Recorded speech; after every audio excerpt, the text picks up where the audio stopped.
Congress party అత్యంత కీలకమైన political affairs committee కాసేపట్లో భేటీ కానుంది. ఈ సమావేశంలో పలు కీలక నిర్ణయాలు తీసుకోనున్నారు. ఈ నిర్ణయాల ఆధారంగానే లోకల్ బాడీ ఎన్నికలు ఆధారపడి ఉన్నాయి. ఈ సమావేశానికి పీఏసీ సభ్యులతో పాటు సలహా కమిటీ సభ్యులను ఆహ్వానించారు. ఈ సమావేశంలో బీసీ రిజర్వేషన్ల అంశంతో పాటు అసెంబ్లీ సమావేశాలు, స్థానిక సంస్థల ఎన్నికలు, కార్పొరేషన్ పదవులు, డీసీసీ అధ్యక్షుల నియామకం తదితర అంశాలపై చర్చించనున్నారు. ఇక పార్టీ అంతర్గత అంశాలను సైతం ప్రత్యేకంగా చర్చించాలని ఎజెండా సిద్ధం చేశారు.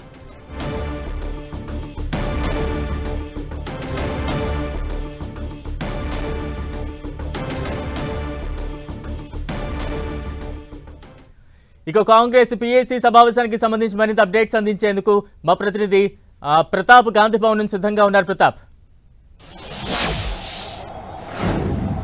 ఎస్ బలరాం, కాంగ్రెస్ పార్టీలో అత్యున్నత నిర్ణయాత్మకమైన కమిటీ అయిన పీఏసీ సమావేశం మరి కాసేపట్లో భేటీ కాబోతుంది. ఈ సమావేశంలో ప్రధానంగా లోకల్ బాడీ అంశానికి సంబంధించి లోకల్ బాడీ ఎన్నికలకు ప్రభుత్వం వెళ్లాలని చెప్పేసి ఆలోచన చేస్తుంది. కాబట్టి లోకల్ బాడీలో ఎన్నికలకు వెళ్లాలంటే కనుక ఖచ్చితంగా బీసీలకు 42% రిజర్వేషన్లు ఇస్తామని చెప్పేసి గతంలో హామీ ఇచ్చింది. కాబట్టి ఆ 42% రిజర్వేషన్ల అంశంపైనే ప్రధానంగా డిస్కషన్ చేయనున్నట్టు కూడా తెలుస్తుంది. అయితే ప్రధానంగా దీనికి సంబంధించి మొత్తం పీఏసీ సమావేశానికి 7 అంశాలను ఎజెండాగా కూడా ఇప్పటికే ఫిక్స్ చేయడం జరిగింది. ముఖ్యంగా ఈ లోకల్ బాడీ ఎన్నికలకు సంబంధించిన అంశానికి సంబంధించి ప్రధానంగా డిస్కషన్ చేయనున్నారు. ఈ లోకల్ బాడీ ఎన్నికల్లో 42% రిజర్వేషన్ ఏ విధంగా ముందుకు వెళ్ళాలి, ఎందుకంటే ఇప్పటికే చట్టపరంగా ఈ లోకల్ బాడీ ఎన్నికలకు అంటే 42 బీసీలకు 42% రిజర్వేషన్ల అంశానికి సంబంధించి కేంద్రం ఇప్పటివరకు ఇంకా గ్రీన్ సిగ్నల్ ఇవ్వలేదు. కాబట్టి ఈ పరిస్థితుల నేపథ్యంలో నెక్స్ట్ ఫర్దర్ గా ఏ విధంగా ముందుకెళ్లాలి, ఒక చట్టపరంగా కేంద్రం ఆమోదం తెలపట్లేదు. కాబట్టి పొలిటికల్ గా ఏ విధంగా దీనికి లోకల్ బాడీ ఎన్నికలు సెప్టెంబర్ 30 లోపు ఎన్నికలు నిర్వహించాలని చెప్పేసి ఇప్పటికే హైకోర్టు కూడా ఆదేశాలు ఇవ్వడం జరిగింది. కాబట్టి హైకోర్టు ఆదేశాల మేరకు ఖచ్చితంగా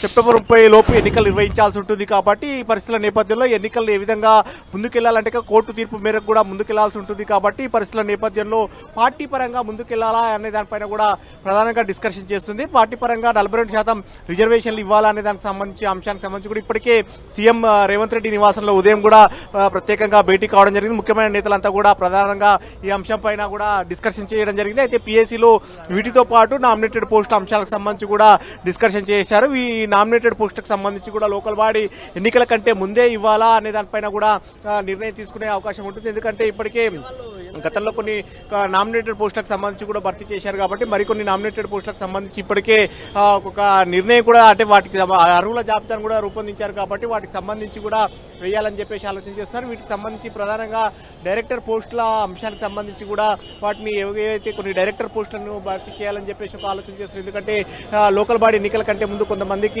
అకామిడేట్ చేసినట్లయితే కనుక క్యాడర్ కు ఉత్సాహం వచ్చే అవకాశం ఉంటుంది. కాబట్టి వీటిని దృష్టిలో పెట్టుకుని నిర్ణయం తీసుకోవాలని కూడా ఆలోచన చేస్తున్నారు. ఈ అంశాలతో పాటు యూరియా సమస్యకు సంబంధించి ప్రజెంట్ రాష్ట్రంలో తీవ్రంగా వేధిస్తున్న అంశం ఉంది. కాబట్టి రాష్ట్రానికి సఫిషియెంట్ గా రావాల్సిన యూరియా కూడా ఇప్పటికే కోటా రాలేదు. ఇప్పటికే 2 లక్షల మెట్రిక్ టన్నులకు సంబంధించిన పైకిలకు ఇంకా ఇప్పటికే లోటుగా ఉంది. కాబట్టి ఈ అంశానికి సంబంధించి కూడా డిస్కషన్ చేయాలని కూడా చూస్తున్నారు. ప్రస్తుతం సిచ్యువేషన్ లో రాష్ట్రంలో ఈ అంశం డిమాండ్ తీవ్రంగా ఉంది. కాబట్టి ఈ పరిస్థితి దీనిపైన కూడా ఒక నిర్ణయం తీసుకోవాలి. ఎందుకంటే లోకల్ బాడీ ఎన్నికలంతా కూడా పూర్తిగా గ్రామీణ ప్రాంతంలో ఉంటుంది. కాబట్టి గ్రామీణ ప్రాంతానికి సంబంధించి ఈ సమస్య కూడా యూరియా సమస్య ఉంది. కాబట్టి దీన్ని ఏ విధంగా ఎదుర్కోవాలి, ఏ విధంగా ముందుకెళ్లాలి, కేంద్రం నుంచి రావాల్సిన దాన్ని ఎట్లా తీసుకోవాలి దానికి సంబంధించి కూడా డిస్కషన్ చేస్తున్నారు. ఈ అంశాలన్నిటి కూడా ప్రధానంగా ఎజెండాగా కూడా పెట్టడం జరిగింది. వీటన్నిటి కూడా డిస్కషన్ చేయాలని చూస్తున్నారు. వీటితో పాటు క్రమశిక్షణకు సంబంధించిన అంశం కూడా డిస్కషన్కి వచ్చే అవకాశం ఉంటుంది. ఎందుకంటే గతంలో కూడా క్రమశిక్షణ దానికి సంబంధించి ప్రత్యేకంగా చర్చించిన దాఖలాలు ఉన్నాయి. కాబట్టి మరోసారి చర్చించినప్పటికీ కూడా నేతల్లో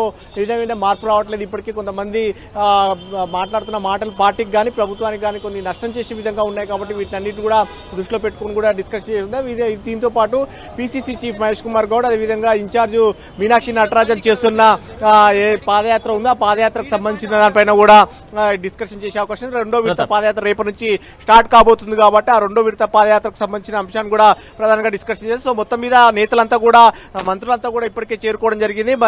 మరి కాసేపట్లో సీఎం రేవంత్ రెడ్డి రాబోతున్నారు. సీఎం రేవంత్ రెడ్డి వచ్చిన తర్వాత పీఏసీ సమావేశం ప్రారంభమయ్యే అవకాశం ఉంది. ప్రతాప్, అంటే ఎజెండా సమావేశం అంటే ఎజెండా అంశాలతో పాటు ఈ సమావేశంలో రాష్ట్ర రాజకీయాలకు సంబంధించి కూడా ఏమైనా ప్రధానంగా చర్చకు వచ్చే అంశం ఉందా? ఎందుకంటే ప్రధానంగా కాళేశ్వరం రిపోర్ట్ అనేది ఒక సంచలనంగా మారుతోంది. దానికి సంబంధించి అప్డేట్స్ కూడా మనం చూస్తూ ఉన్నాం ఎప్పటికప్పుడు.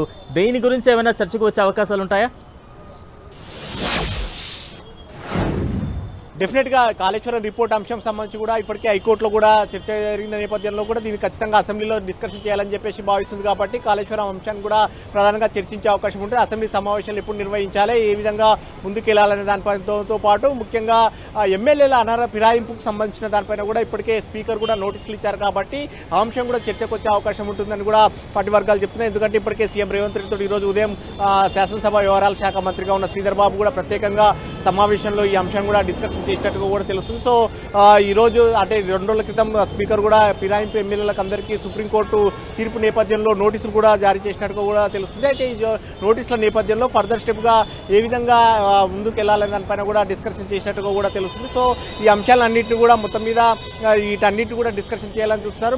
ముఖ్యంగా ఎజెండాలో పెట్టిన అంశాలతో పాటు కాకుండా మిగతా వీటిని కూడా డిస్కషన్ చేయాలని కూడా చూస్తున్నారు. సో ఈ అంశాలకు సంబంధించి ముఖ్యంగా యూరియా కొరతతో పాటు అదేవిధంగా ఫిరాయింపు ఎమ్మెల్యేల అంశానికి సంబంధించి కానీ అదేవిధంగా కాళేశ్వరం అంశానికి సంబంధించి కూడా ప్రధానంగా డిస్కషన్ చేసే అవకాశం ఉంటుంది. కాళేశ్వరం సంబంధించి ఈ మధ్య కాలంలో బీఆర్ఎస్ చేస్తున్న ఏదైతే కొత్త వాదన ఉందో దానికి సంబంధించి ఒక కుట్ర జరిగిందనే ఒక అంశాన్ని తెరపైకి తీసుకొస్తున్నారు కాబట్టి ఆ కుట్ర అనే అంశానికి సంబంధించి కూడా ప్రధానంగా చర్చించే అవకాశం ఉంటుంది. దీనికి సంబంధించి కూడా ముఖ్యంగా అది ఇప్పటికే బీఆర్ఎస్ నేతలు చేస్తున్న దానికి ఇప్పటికే కాంగ్రెస్ నేతలు కానీ ఎమ్మెల్యేలు కానీ మంత్రులు కూడా కౌంటర్ చేసిన పరిస్థితి కాబట్టి మరోసారి పీఎస్సీ సమావేశంలో డిస్కస్ చేసి అసెంబ్లీ సమావేశాలతో పాటు అదేవిధంగా లోకల్ బాడీ ఎన్నికలకు సంబంధించిన అంశం ఏదైతే 42% రిజర్వేషన్ సంబంధించి పార్టీ పరంగా తీసుకోవాల్సిన అంశం ఏదైతే ఉందో వాటి అన్నిటి కూడా డిస్కషన్ చేసిన తర్వాత క్యాబినెట్ నిర్ణయాన్ని కూడా క్యాబినెట్ సమావేశం 2 రోజుల్లో క్యాబినెట్ సమావేశం పెట్టాలని చూస్తారు. అయితే క్యాబినెట్ సమావేశాన్ని 25 పెట్టాలా ఎప్పుడు పెట్టాలని దానిపైన కూడా ప్రధానంగా డిస్కషన్ చేస్తున్నట్టుగా కూడా తెలుస్తుంది. ఎందుకంటే రేపటి నుంచి జనహిత పాదయాత్ర స్టార్ట్ కాబోతుంది. పిసిసి చీఫ్ ఆధ్వర్యంలో జనహిత పాదయాత్ర స్టార్ట్ అవుతుంది. ఈ పరిస్థితుల నేపథ్యంలో అన్నింటినీ కూడా దృష్టిలో పెట్టుకొని లోకల్ బాడీ ఎన్నికలకు సంబంధించిన రిజర్వేషన్ కానీ వీటన్నిటిని అంశాలను ఏరీజ్ వేసుకొని కూడా ఈ ఒకవైపు క్యాబినెట్ సమావేశం కానీ అసెంబ్లీ సమావేశాలు సెప్టెంబర్ 30 లోపు కూడా నిర్వహించాల్సి ఉంటుంది కాబట్టి ఆ డేట్ ను కూడా చర్చించే అవకాశం ఉన్నట్టు కూడా తెలుస్తుంది. Balarao. Right, thank you Pratap.